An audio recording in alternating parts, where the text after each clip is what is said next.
Hi, everybody. Thank you for coming to Flyleaf Books today, for your support of this independent bookstore and for this amazing new author. I'm going to make this intro really short and turn it over to Robin McLaughlin at the Chapel Hill Public Library to give the proper intro. But yes, thank you so much. Please enjoy the food that Ashley has brought and all the treats. And remember, if you didn't get a book before the event, we can take your order and get more in and get some book plates signed for you. Or yeah, we'll figure out the signage. But yeah, turn it over to these guys. Thank you. Thank you so much. Thank you everybody for being here. Again, my name is Robin. I am with the Chapel Hill Public Library, and I'm so excited to be here with Brian Wasson to talk about his debut novel, 7 Minutes in Candyland. So Brian is a local educator at Chapel Hill High, and it's kind of awesome to see so many of your kids here. That just really speaks to the impact that you have on them and in the classroom that so many of them are here. But Brian is motivated by helping kids to see the power of reading, writing, and thinking critically in a diverse, fast-changing world. Previously an editor for 9 years at 2 major newspapers here in North Carolina, he holds a Bachelor of Arts degree in journalism and a Master of Arts in English. He spends much of his free time listening to audiobooks, applying for grant funding for his classroom, and dozing off to random Netflix shows. Don't we all? Alrighty, so to start off, this one's kind of a softball question, but I feel like it's really important, especially to hear from educators. So how do you define the power of reading? Just speak to what you see as the power of reading, writing, and critical thinking. Can everybody hear me? I just really think the power of reading lies in being able to go for, go to a different place when you're kind of, staying in your couch or staying in your bed or anything like that. The ability to escape or transcend the boundaries of just kind of like your own house or your own room and to go anywhere you want. They say reading is a form of escape, and I truly believe that. It's also a form of enrichment, as you get to explore new worlds, you get to explore new ideas, new creative ways of thinking and of writing if you like to write. But I really think it's a way to just kind of get out of your space, get out of your comfort zone, and just be somewhere new and learn from being somewhere new. When I was internet stalking you for this interview, I came across some information that said that you applied for grants to provide a diverse in-classroom library for your students. So we'll talk about why you made the efforts to provide that library and why you think it's important for kids to have diverse reading material. So I do like the canon text, the To Kill a Mockingbird, the Romeo and Juliet and everything, but I really saw in a lot of my students over the past few years a desire to read new young adult, specifically works that really kind of just spoke to them. They could relate to, they could see themselves as the protagonist, or they could see themselves as any of the characters. And I really wanted to get that into my classroom to further engage with. I'd always heard about a drop-off in reading, just kind of like maybe even a desire to read from middle school to high school. Yeah. And that They call it the decline by 9. I saw that, yeah. Yeah, and I wanted to, I was kind of saddened by that. Part of it's very practical. There's probably more work in high school than there is middle school, so you're focused on that. But also it's just like other things take interest, other things take root in the minds and the thoughts of young students, and they just kind of gravitate away from it. So I wanted to kind of show them that there could be reading and text, and it could be applicable to school, that were really things that they could engage with, they could relate to, that they could have some sort of emotional connection to. And So now we're going to get into the book specifically. So I'm going to give you guys a quick synopsis if you haven't already had a chance to read the book jacket. I saw a couple of you actually reading a few pages. So our main character, Calvin, notices a strain in his parents' marriage and their relationship. So he starts a business selling candygrams, and then he gets an accidental encounter with his crush that then kind of morphs into relationship advice, which becomes the new side hustle as a way for him to earn money. So what was your inspiration for this story, and in particular for these characters? So to the first question, the inspiration, well actually, I started with the question, and this is going to take a turn, but I started with the question, what would happen if a kid had access to a closet? What would he do? Like a high school utility closet, which is where this book is set. I think that's a lot to cover on that. So the first thing I wanted to happen was I wanted there to be a murder mystery, like a murder. He witnessed a murder, a dead body in a closet. The dead body never came, and instead the crush did come into the closet, and it just kind of went from there. So it turned from like a mystery gore to a rom-com. Not to give away too many spoilers, but there were a couple characters in there that wouldn't have minded seeing Calvin's dead body in that closet. So Calvin stumbles upon his side hustle of kind of peer counseling accidentally. And this lays the groundwork in your story for a foundation of discussions around mental health throughout the book, particularly self-reflection in terms of like anxiety, self-image, things like that, in addition to just kind of like generic relationship advice. So what made you want to tackle that theme so strongly and prevalently in your book?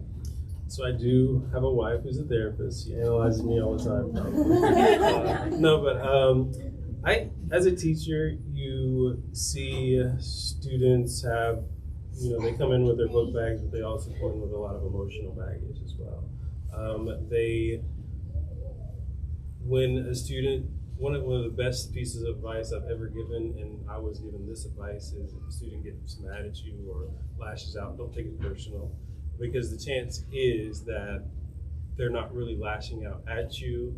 They're probably lashing out at something that happened in their life, whether it's their school life, whether it's their home life, that may have happened that you happened to just be there at that time. So that's really gotten me, into and out of a lot of situations and kind of given me perspective on what students are carrying into the classroom every day.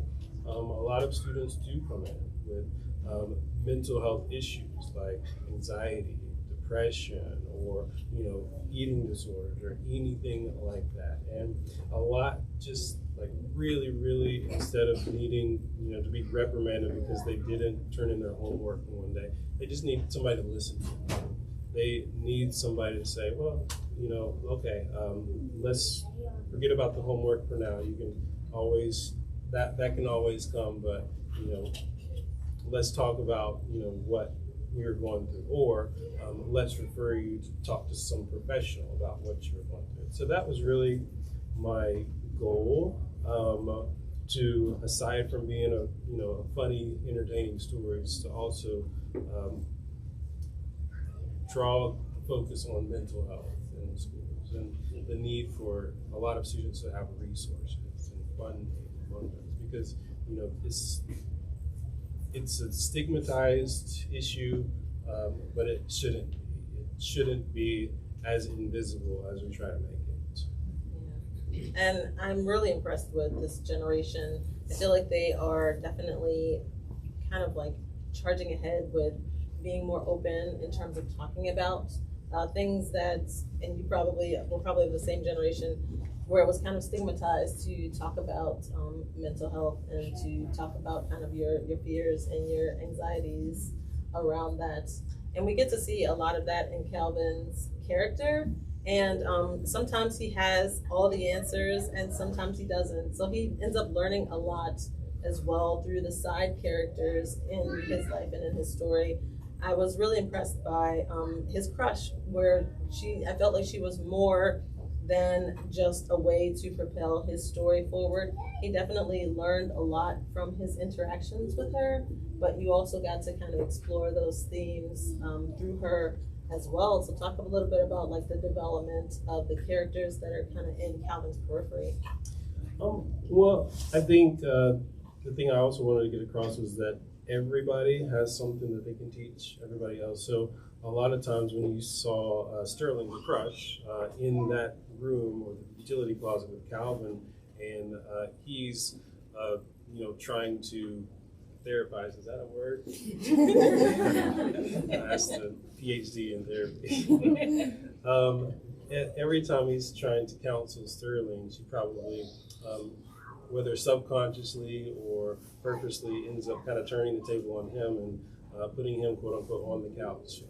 So everybody kind of can learn from everybody. Calvin is the kind of person who really gives good advice, but also can't exactly take it, like a lot of people, and he ends up through the story without really giving anything away. He ends up being confronted by his friends about where he's falling short, and the overall goal, of course, is for Calvin to try to bring back together his parents' marriage. And if you know anything about relationship dynamics, that's just between two people. A child can't possibly do something like that. But looking at Calvin as a reader, you're like, you can't possibly do this thing. But Calvin's trying to take on this Herculean task, and you're just kind of seeing this fail right before him, and the goal is for him to realize, why you can't do this, why this is out of your hands, whether it works out in the end or not. So a lot taking on the responsibility. Yeah, and a lot of the characters in his periphery really help him kind of learn that he can't help everything. He can't fix everything that he wants to fix. And that's really the story with a lot of us, right? We try to do more than we can really take on. Where we really want to try to do more than that's actually in our capacity, and we need to be okay with that. Yeah, I thought that was amazing character development and growth for Calvin, because he always had the answers, but they weren't always the right answers. So you got to see him evolve through that throughout the book, which was really nice to see. So speaking specifically about mental health in your classroom and your teens, what lessons have you learned from your students that you brought into these characters? I feel like a lot of times my students have taught me more than I've taught them, honestly. And they've taught me humility. They've taught me that I've always got something to learn as a teacher, that I always can improve. They taught me not to take things so seriously.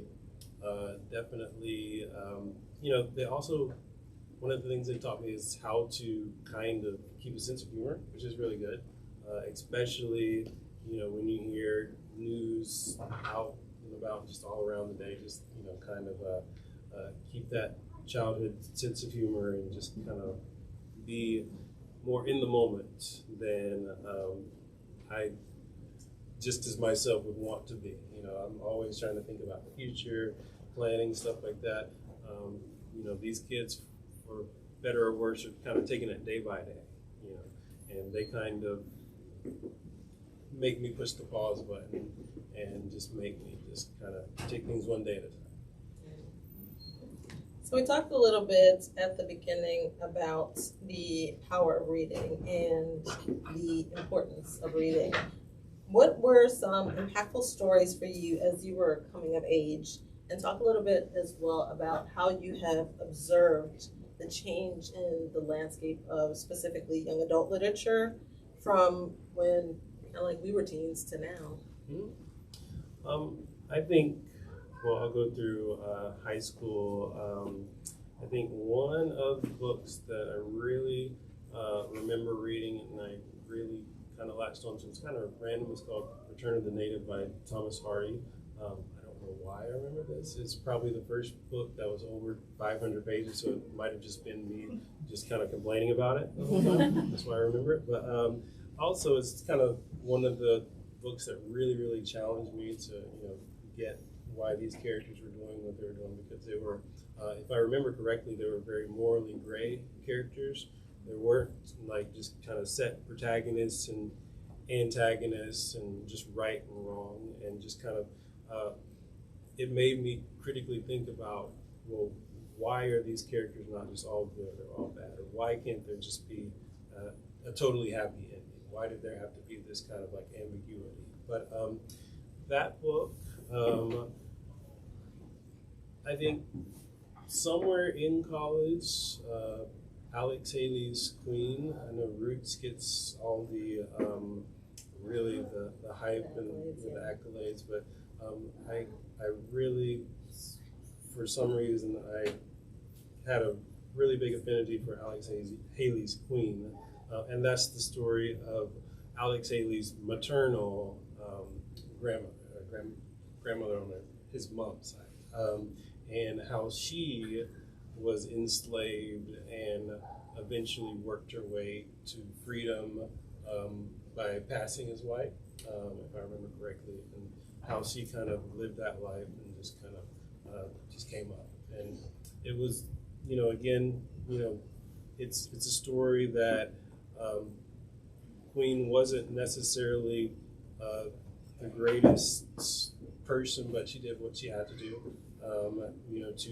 for the survival of her family. And I really kind of admired that, the fact that maybe you had to do some wrong things, and maybe you had to make some questionable choices to do what you had to do to ensure that your family made it.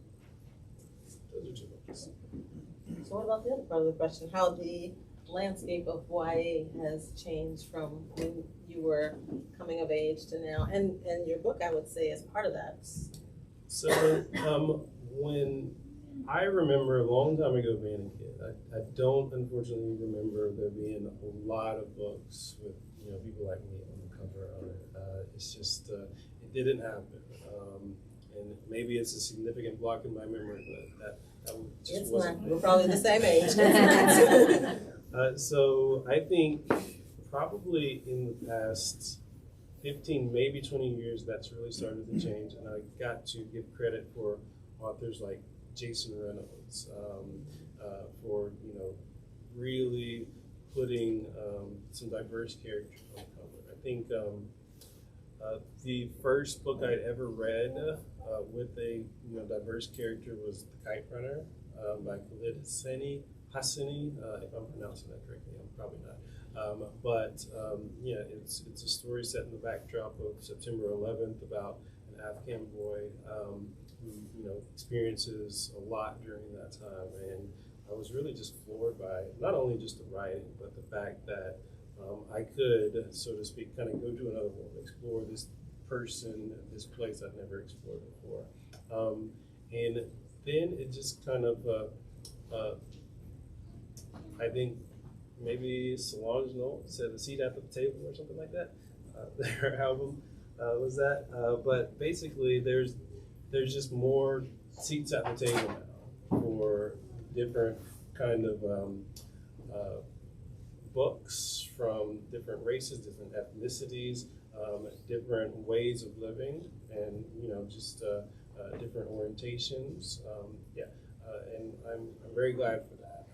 I think the more you can represent disparate groups, the better, because the more they'll see themselves reflected, and the more they'll be able to relate, and therefore just kind of learn just through the reading.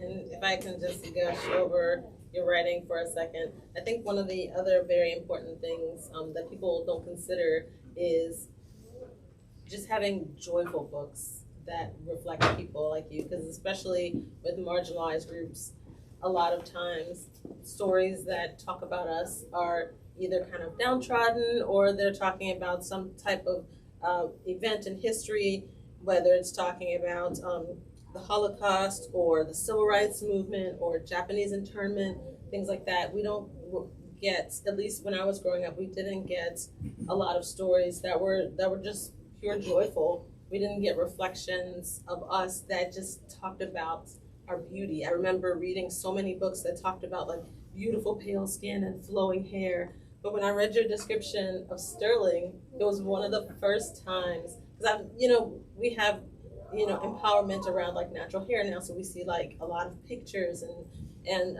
different representation that way. But to read the way that you described her hair, and I was just like, that sounds like my hair. So, to just kind of have that little shot of serotonin when you're thinking about, someone who looks like you described as beautiful, how, that just speaks to how you see yourself in the world, even if you have self-confidence, to feel that reflected in your community around you.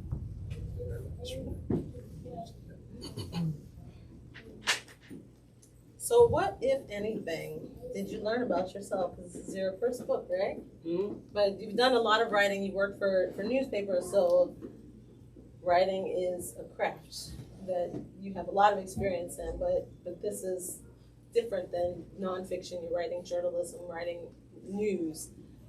What did you learn about yourself in writing this book? So I will say it's my first published book. It's not my first written manuscript. I will say that success eventually comes. It might be a very, very long and winding arc, but I have written a few manuscripts, and finally it happened. I think one of the and I wrote this in March of 2021 through like July or August of 2021 during the pandemic when we were doing a hybrid. So that was like half the students probably and the teachers were doing a class for 1 hour and they're sleeping the next hour. So instead of sleeping some of those times, I was writing.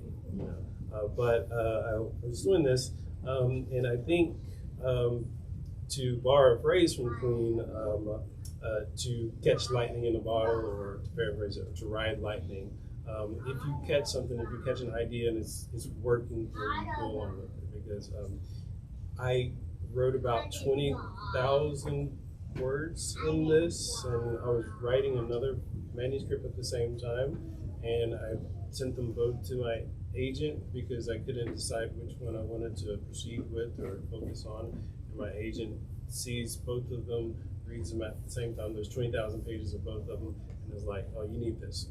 So we decided both jointly just to kind of go for this one because we knew there was something really, really special with it. And I think, it's if you catch something, go with it. Don't let it, get past you or get away from you. Hopefully we'll see the other one soon. So that was most of the questions that I had. Does the audience have any questions? Start with you. I would love to ask you a little bit about your writing process. How did the book come about in terms of writing process? So what I would do, again, I was writing this in hybrid, so a lot of time on my hands. So what I would do is I would spend an hour, just kind of free time during the day, just writing on this, focus on nothing else. And I know a lot of writers tend to do soundtracks, like they'll have their headphones in and they listen to something, right? I don't do that, even though a lot of people have a lot of success with it. I just kind of want to be there with the characters and nothing else going on. I will lock myself in the room. The hallways were empty during these hybrid days, so I would literally just be out in the hallway, but nobody would be coming around because all the students are just gone. But just kind of focus and do what we call writing sprints, where I would focus on nothing else but writing, and it just kind of built. I noticed it kind of building on itself, like kind of a snowball, where it just got quicker and quicker. The words and just kind of the story came to me quicker and quicker. I would also say that this is the first book that I had an outline for. Probably the reason it's the first book that was published. But, so I definitely learned that too, how to actually draft a good outline and kind of follow through. I think you had a question. What do you like to read with your kids? So we are reading Clifford right now. Yep. And it's a battle just to get them sitting on our laps just to read it. But when we read Clifford. We read a lot of books about trucks and trains. So we're doing that. We're trying to. The littlest one's doing Elmo and the potty. And he's going through potty training and everything. But we're doing this. Are you reading anything for yourself right now? Yes. So I am reading. I just started today reading my own audiobook. I've never read it before. But before that, Lee Bardugo. She's a young adult author, very well known. Six of Crows, Shadow and Bone, that Netflix series. But she recently just started writing more adult, like new adult books. One was called Ninth House, and I'm reading her book. Hellbent now. So that's really good, and I absolutely admire and am extremely jealous of her writing. S.A. Cosby, who I highly, highly recommend. He is a African-American noir fiction writer. First one that he wrote that was published, I think it was Blacktop Wasteland. It's about cars and murder. What more could you want? He's really good. He's actually been recommended by Stephen King, and Obama has had him on. Obama has a list every year. Two of his books have made that list. I don't see how that man reads as much as he does. So I've read all of his books, which is interesting because he's actually in my agent.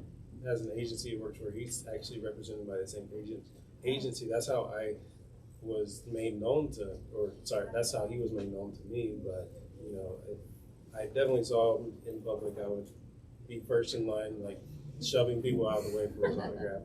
So those are two. R.F. I'm going to get this name wrong. R.F. Kuang, is that right? She wrote Babel and Yellowface very recently, both two good books. I haven't read The Poppy Wars from her. I want to go back and read those, but it's a very good up-and-coming writer. Yeah, Babel's on my TBR list for sure. Yeah. Did you always want to be a writer? So, I don't think so. I probably always just wanted to be rich somehow. It's a really long, circuitous route to being a writer. I was always, since high school, I remember being told I was good at writing. It never really clicked to me that I could monetize this or just kind of make a career out of it. So what happened was, writing. Calvin didn't think you could make money off of candy. That is true. What happened was, I wrote a column for my high school paper, and I went through college, and I struggled to pass a lot, so I didn't write that much. But I graduated in visual communication, which is graphic design, stuff like that. So that's what I actually went to the newspaper for, and through constant downsizing of newspapers. Graphic designers now become graphic designers / copy editors if they want to keep their job. So I started editing. That way I kind of found myself back around writing again. And then about that time, I started just to kind of write for fun. I credit my mom for kind of getting me into that and encouraged me in that, and really kind of just did a couple of manuscripts, took a years-long hiatus just because I was busy and just was, a little bit lazy too. But then got back to it and, really kind of fell in love with some manuscripts I'd written and just decided to, try again, going the traditional publishing route, and landed an agent, a very good person named John. And then we went on submission, what we call going and presenting your manuscripts to editors. We went on submission twice, failed twice, and then wrote this book. And then we knew we were like 100% sure that this book would really get some interest, and then it did. Well, we're all very glad. It was a great book. Thank you. You have a question? Oh, yeah, I did. I actually have a lot of questions, but so I've been writing since I was like forever, like little. And every time I look back at all my old writing stuff, like even from your class, I'm like, oh my god, this is terrible. I can't believe I turned that in. But do you have anything that was like particularly like, oh my god, I can't believe I wrote this? And my second question was, of like any of those past manuscripts, what do you think would be the best to turn into a TV show? So my first manuscript I ever wrote, I did it in 4 months and minus 1 day where I went to a homecoming football game. I remember exactly. But basically, that will never see the light of day. It was about college, and there's a trope called Mary Sue, which is like writing something that's subconsciously just about yourself. That was about me. Like the protagonist went to UNC. I went to UNC. The protagonist liked somebody from Duke. I probably liked somebody from Duke right then too. And it's just very fun to write. But that's just, I've lost it, and maybe I might give it to one of my sons in my will or something like that. That's the only person who's going to see it. But what was the other part of the question? Well, because you were talking about Shadow and Bone, and so I was thinking, like, do you have any ideas that you think would be like? I think that some books are better like as books, but I think some are really fun as TV shows. Do you have any ideas? I think that 7 Minutes would be really cool as a TV show. Like, I've been told actually, I do have a film agent for it, and there's literally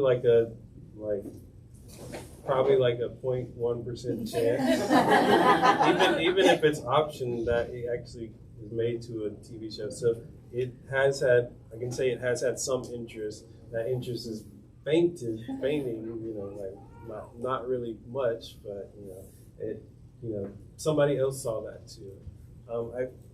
I did write a horror story called Heartmore, and I think that has very Jordan Peele Get Out vibes, but I'd have to rewrite and resubmit that to that.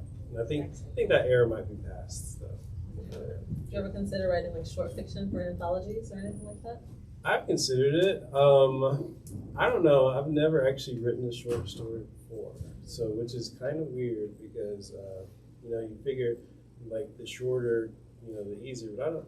To me, it just kind of it doesn't click for me. Like I can't flesh out a character and a story.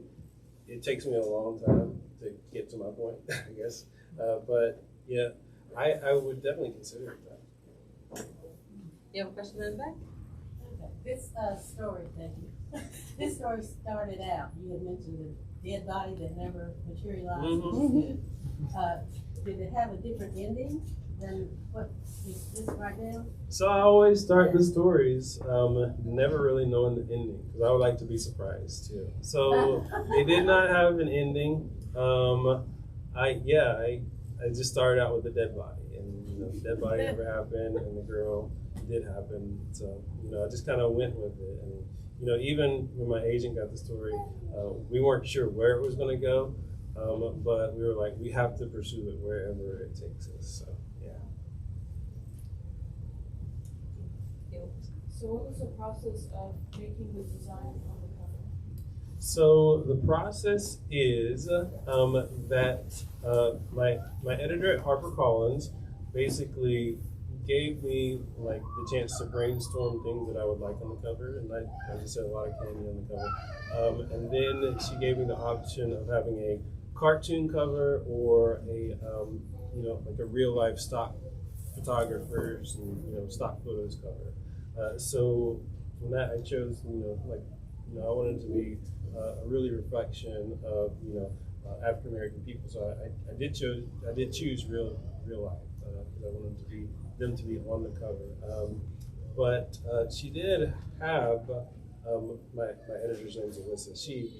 had a illustrator that she worked with who was good at, putting graphics onto real people, like, changing or re-imaging like their clothes and stuff like that. So she ended up working and stylizing their clothes and everything. And if you see the cover right now, it's got two people who look like they're together. They've never been in the same shop before. It's just two separate people who were put together by the designers and by this illustrator. So it's kind of cool. It's kind of cool to see that happen and the process kind of play out. Anyone else have any other questions? There's one there. Someone very familiar with your writing. Brian wrote his master's thesis at NCCU, the Eagle Pride. We talked about writing process. How do you overcome writer's block as a writer yourself, and then how do you walk your students through that fear of the blank page, or how do you overcome writer's block, and how do you coach your students to overcome writer's block? I am a big advocate of taking a break, walking away from it. A lot of people say you have to kind of just sit there and write through it, but I think if the task itself is frustrating you, you're going to not want to do it. So if you can take a break, do something that you do like, whether that's maybe if you're trying to write a manuscript, take a break to write a poem, or getting totally away, like writing, not even writing, just like going to get a donut or something, or going to the fair or something like that. That's totally fine. I used to really, really, really get down on myself for the days that I missed writing. Now that kids have come into the picture, I know that I'm just going to miss things sometimes, so I had to kind of learn to let that go. So it's really okay to take breaks, to walk away for a while. And that while can be a day or it can be a month, as long as you're not losing your desire and love for the actual craft itself. What about, does the same hold for your students? So I'm sure if they come to you and they're like, I need a month break on this. I can give extensions. A couple days. Any other questions? I don't have a question, I just have an appreciation. So I teach in the district with Brian, and we met in a parking lot after a meeting at one point, and my daughter is a writer. I teach creative writing, and I remember coming home after that meeting and going to my daughter Ever and saying, I met this guy, he's a teacher in the district, but he wrote this book, and I told her all about your book, and she has this list of like 400 things she wants to do before college. She's a freshman. And his title ended up being like this major thing that she wanted to read it, she wanted him to sign a book. And I just thank you for being here. I thank you for writing that book. I thank you for talking to me in the parking lot. And I thank you for giving her a check off. I'm so happy.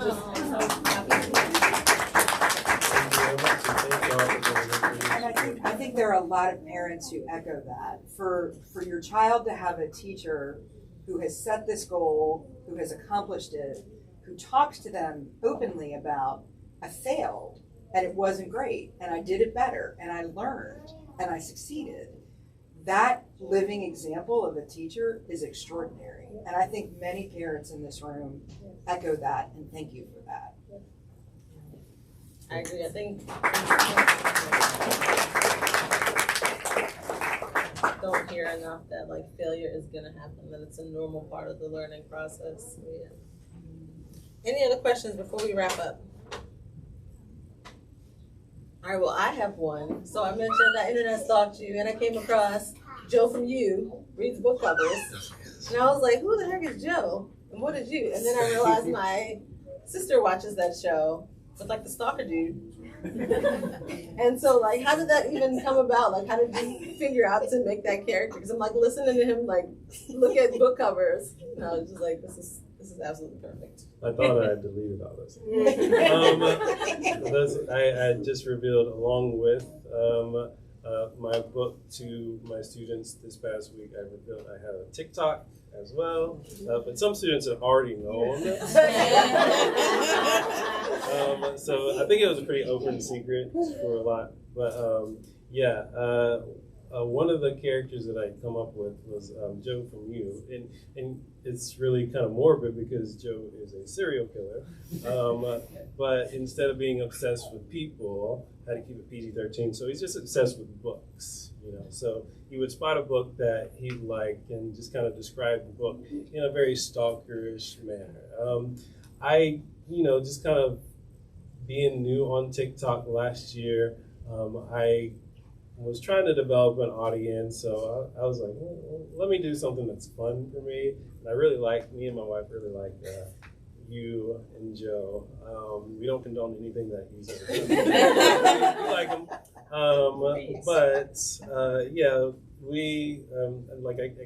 came up with this. How can I emulate this, but also do it in a way that's, palatable for, more of a teen audience. So that's the character I came up with. It would take a while to make because, I do all these really interesting cuts, and just have to think about it. And I really started running out of ideas of, what kind of cuts to do. So I gave it up. Maybe it'll come back. But I got a wig out of it. Joe needs to do this book. I want to see Joe analyzing. Maybe so. Well, thank you so much for coming out, and we have a gift for you from the library. Yay. Thank you so much for having us. Can we do one more picture with all the students more students have come in, and Flyleaf suggested. Is it okay if the students come up here on the? It was her idea.